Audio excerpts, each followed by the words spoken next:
Start किया था? Annie Besant जी ने स्टार्ट किया था। रूल लीग स्टार्ट किसने की थी? बाल गंगाधर तिलक जी ने स्टार्ट की थी। वो थी इंडियन रिलीज करना पड़ा एनी बेसेंट जी को कब? सितंबर 1917। देखिए बहुत ही इंपॉर्टेंट सेशन आता है Lucknow session Indian National Congress का 1916 में। Hello aspirants, welcome to my YouTube channel. आज हम पढ़ेंगे होम रूल लीग के बारे में। होम रूल लीग बनी कब थी? सबसे पहले तो ये पढ़ते हैं, 1916 में बनी थी। ठीक है, तो लोकमान्य तिलक टोटल 6 साल के लिए जेल में चले गए थे, मांडले जेल बर्मा में। जैसे ही वो जेल से बाहर आते हैं, then he tried securing readmission of himself and other extremist into the INC. देखिए हमने सूरत स्प्लिट पढ़ा था, 1907 में हुआ था, जिसमें एक्सट्रीमिस्ट एंड मॉडरेट्स अलग अलग हो गए थे। तो उस टाइम से मॉडरेट्स जो है वो आईएनसी का पार्ट थे और एक्सट्रीमिस्ट ने अपना काम सारा अलग कर लिया था। लेकिन जैसे ही लोकमान्य तिलक बाहर आए और उन्होंने देखा कि सारा का सारा काम जो है, आइडियोलॉजी जो है वो वैक्यूम हो गई है, कोई लीडरशिप नहीं रही है, तो उन्होंने चाहा कि अब हमें एक्सट्रीमिस्ट को वापस जो है वो आईएनसी में मतलब उनकी रीएडमिशन करवानी चाहिए, उनको वहां पे फिर से मिलना चाहिए आईएनसी के साथ, क्योंकि दो अलग अलग गुट बन गए थे, इससे काम तो कोई हो नहीं रहा था। इसलिए इन्होंने यहाँ पे दिमाग लगाया और इन्होंने सोचा कि अब एक्सट्रीमिस्ट को वापस रीएडमिशन दिलानी है आईएनसी में। ठीक है, तो उसके लिए क्या हुआ? सबसे पहले तो दो होम रूल लीग्स बने।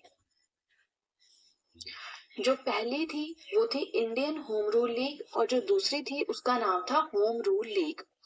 जो इंडियन होम रूल लीग थी, ठीक है, इसके हेड कौन थे? बाल गंगाधर तिलक, या आप कह सकते हैं स्टार्ट किसने की थी? बाल गंगाधर तिलक जी ने स्टार्ट की थी। कहाँ पे स्टार्ट की थी? पूना में स्टार्ट की थी। कब स्टार्ट की थी? अप्रैल 1916 में स्टार्ट की थी। एरियाज कौन कौन से थे? महाराष्ट्र का था एक्सक्लूडिंग बॉम्बे, प्लस कर्नाटका का एरिया था। ठीक है, इसके अलावा सेंट्रल प्रोविंसेस और बिहार, ये चार चीजें जो है वो बाल गंगाधर तिलक जी के पास थी। यहाँ पे बात करें होम रूल लीग किसने स्टार्ट किया था? एनी बेसेंट जी ने स्टार्ट किया था। कहाँ पे किया था? अदयार नियर मद्रास। कब किया था? सितंबर 1916। इनके ल्यूटिनेंट्स, या आप कह सकते हैं कि इनके कुछ पार्टनर्स थे। कौन कौन थे? George Arundale, CP Ramaswamy Iyer and BP Wadia. अब इनका एरिया क्या था? Rest of the India. इनके पास क्या था? महाराष्ट्र था एक्सक्लूडिंग बॉम्बे, कर्नाटका था, सेंट्रल प्रोविंसेस एंड बिहार था।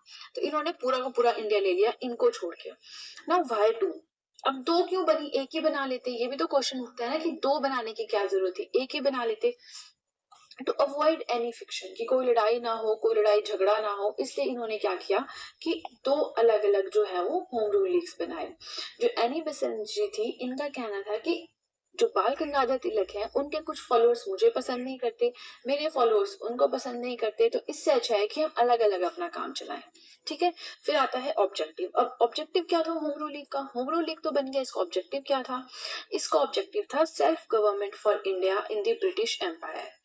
जो ब्रिटिश एम्पायर था, यानी कि जो ब्रिटिशर्स इंडिया पे रूल कर रहे थे, हमें यहाँ पे सेल्फ गवर्नमेंट चाहिए, उनका राज नहीं चाहिए। तो ये था मेन एक तो, ठीक है, जो मेन ऑब्जेक्टिव रहा होम रूल लीग का।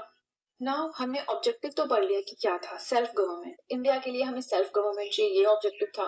बट यहाँ पे क्या हो रहा था? स्वराज का क्वेश्चन भी अराइज हो रहा था, और यही कुछ टाइम था जिस टाइम पे बाल गंगाधर तिलक जी ने ये स्लोगन दिया था that Swaraj is my birth right and I will have, मतलब स्वराज मेरा जन्म सिद्ध अधिकार है और मैं इसे लेकर आऊंगा। ठीक है, चलिए ये भी हो गया। अब हम पढ़ते हैं organs of the home rule movement, कि इसके ऑर्गन्स क्या क्या थे। ऑर्गन्स क्या होता है? कि जिसके थ्रू प्रचार किया जाता था, प्रचार प्रसार किया जाता था। तो जो बाल गंगाधर तिलक जी थे, इन्होंने कुछ आप कह सकते हैं न्यूज़पेपर्स टाइप चलाए थे, जो कि थे महारत्ता एंड केसरी।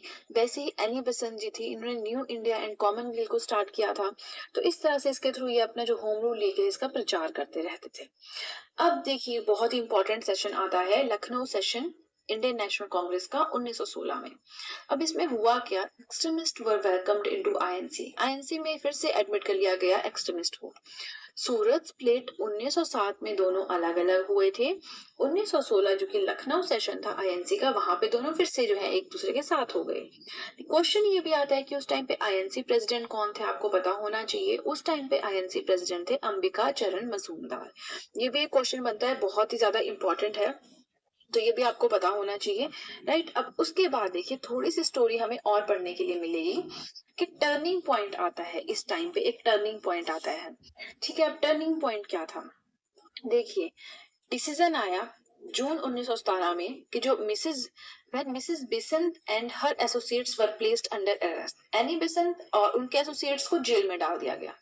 इससे क्या हुआ, नेशन वाइड प्रोटेस्ट हो गया, लोग तो बिल्कुल खिलाफ हो गए, क्योंकि इस टाइम पे था क्या कि मिसेस बेसेंट जो है वो बहुत ज्यादा पॉपुलर हो चुकी थी। तो नेशन वाइड प्रोटेस्ट हो गया, अब सरकार पुलिस भी नहीं झेल पाई इस चीज को, ठीक है। एंड इसी टाइम पे क्या होता है, sir S Subramania Iyer renounced his knighthood, knighthood के टाइटल्स मिलते हैं ना, तो जो सर एस सुब्रमण्यम अय्यर थे जो कि इनके एसोसिएट थे, उन्होंने उसको अपना रिनाउंस कर दिया, त्याग दिया अपना टाइटल। अब क्या हुआ, प्रोटेस्ट हो रहा है, लोग खुश नहीं है, सरकार दबाव हैंडल नहीं कर पा रही है, तो उनको रिलीज करना पड़ा एनी बेसेंट जी को। कब, सितंबर 1917 में। जेल में कब गई थी, जून में, ठीक है। She was at the height of her popularity, इस टाइम पे वो बहुत ही ज्यादा पॉपुलर थी, आप सोच भी नहीं सकते, वो बहुत ज्यादा पॉपुलर थी।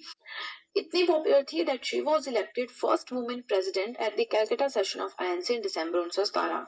वो इतनी ज्यादा पॉपुलर हो गई थी कि उनको फर्स्ट वुमेन प्रेसिडेंट बना दिया गया, जो कि आईएनसी का कलकत्ता सेशन था उसमें दिसंबर 1917 में।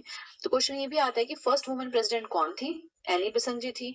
कौन से सेशन में थी, कैलकाटा के सेशन में थी। कौन से साल में थी, 1917 में थी।